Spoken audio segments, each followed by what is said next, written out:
Yo, it's your boy Cam. Coming at you impromptu style. Give me 1 second. First of all, I just want to talk about how wild it is.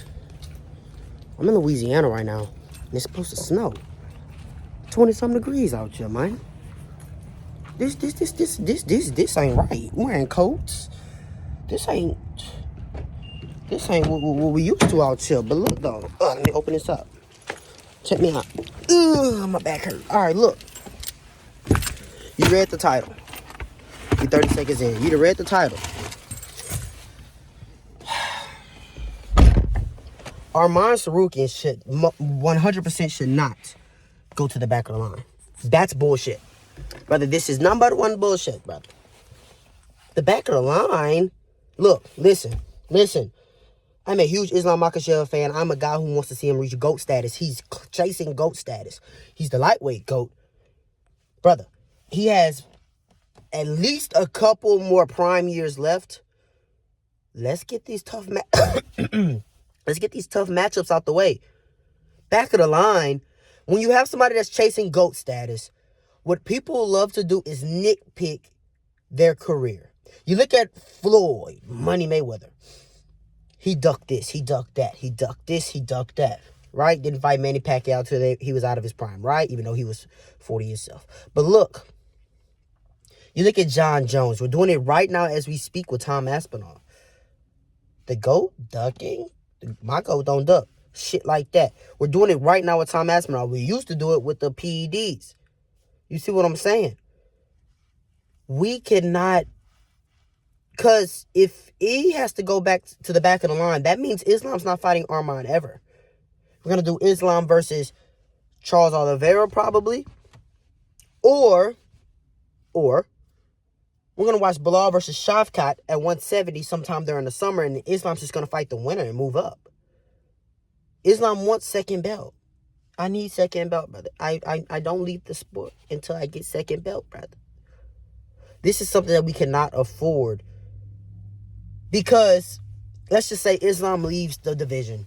Arman becomes champion. He ducked, right? He ducked, right? Right?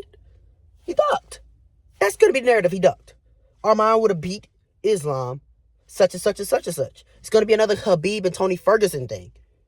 We cannot afford this, especially if Arman becomes the champion. It's like what I was talking about with John Jones.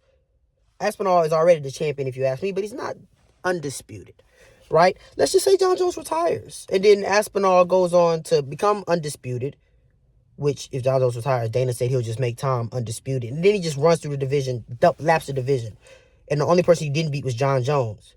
Well, she gonna be like, John Jones knew what he had to do to get up out of there. He knew he was gonna lose. You know what I'm saying? And I think John Jones could beat Tom Aspinall. Would I pick him to beat John? No. Would I bet money on Tom to knock out John Jones, somebody who's never been knocked out, for a big plus figure? That's something I would play.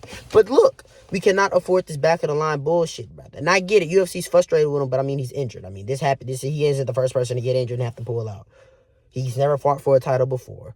He's clearly the number one contender. Islam recognizes him as the number one contender. Islam was ready to come in here and do what he had to do and undisputedly be ready to move up. But if Arman has to get to the back of the line, we're talking Charles Oliveira next. We're talking Charles versus Arman, winner gets Islam. We're talking Charles versus Max, winner gets Islam. And let's just not do that. Let's just reschedule it. Let's get Arman in there, and let's just see what we need to see. Because if Islam beats Arman, it's undisputed. He's done with lightweight. There's nothing else to do. And I'm a huge Charles Oliveira fan. He's my second favorite fighter right now and of all time. I don't want to see him fight for a title before Arman does, unless he beats Arman in a rematch. And then even then, it's like, I don't want to see him fight for a title. So I want to see Arman versus Islam. I want to see him get the shot that he earned. Now, same thing happened with Charles. So it's not crazy. Like, people forget Charles versus Islam 2 was booked. Locked in, sealed. It was happening. Charles gets the cut. Volkanovski steps in, gets KO'd. All of a sudden, Charles never gets his shot. He ends up having a fight, a number one contender fight in Arman Sarukian. You see what I'm saying? Because it was already locked in, sealed, and dealed.